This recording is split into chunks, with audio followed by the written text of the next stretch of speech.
ശ്രീ യുവരാജ് ഗോകുൽ, ശബരിമല വിവിധ വിഷയങ്ങൾ, സ്വർണ്ണ കവർച്ച, കൊടിമരത്തിൽ നടത്തിയിട്ടുള്ള തിരിമറി, അതോടൊപ്പം തന്നെ പമ്പയിൽ നടന്ന ആഗോള അയ്യപ്പ സംഗമവുമായി ബന്ധപ്പെട്ടുള്ള തട്ടിപ്പുകൾ, ഇത്തരത്തിൽ സർക്കാരിനെയും ഇവിടുത്തെ മുഖ്യപ്രതിപക്ഷത്തെയും പ്രതിക്കൂട്ടിലാക്കുന്ന നിരവധി റിപ്പോർട്ടുകൾ വരുന്ന ഘട്ടത്തിലാണ് നാളെ സുപ്രീം കോടതി ശബരിമല യുവതീ പ്രവേശനവുമായി ബന്ധപ്പെട്ട കേസ് കൂടി പരിഗണിക്കുകയാണ്. താങ്കൾ എങ്ങനെ നോക്കിക്കാണുന്നു ഈ സാഹചര്യങ്ങളെ? അല്ല, ഇടതുപക്ഷ സർക്കാർ ഭരിക്കുന്ന സമയത്ത് ശബരിമല കുറച്ചു കാലമായിട്ട് വിവാദ ഭൂമിയായിട്ടാണ് നിൽക്കുന്നത്. ഒരു കാലഘട്ടത്തിൽ ഏറ്റവും പരിപാലന ഭൂമിയായിട്ട് അറിയപ്പെട്ടിരുന്നു എന്നുണ്ടെങ്കിൽ ഇന്ന് ശബരിമല അറിയപ്പെടുന്ന ഒരു വിവാദ ഭൂമിയായിട്ടാണ്. അങ്ങനെ അതിനൊരു വിവാദ ഭൂമിയാക്കി മാറ്റുന്നതിനകത്ത് ഏറ്റവും അധികം പങ്കുവഹിച്ചിട്ടുള്ളത് ഇടതുപക്ഷ സർക്കാരുകളും അവരുടെ കാലാകാലങ്ങളായിട്ടുള്ള ശബരിമല വിരുദ്ധ നിലപാടുകളുമാണ്.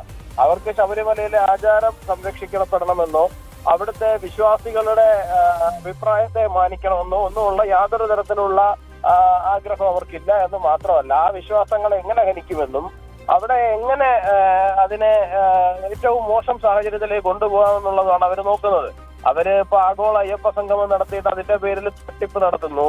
അല്ല, ശബരിമലയിലെ ഓരോരോ കഴുക്കോല് വരെ ഊരി വിറ്റിട്ട് അവര് തട്ടിപ്പ് നടത്തുന്നു.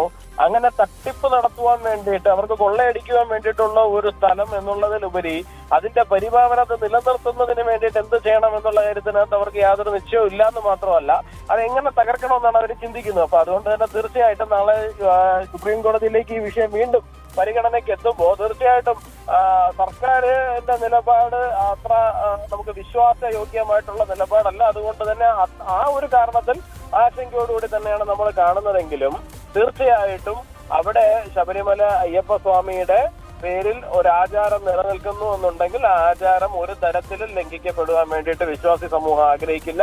അതിനുവേണ്ടി ഒരിക്കലും വിശ്വാസി സമൂഹം സമ്മതിക്കുകയുമില്ല.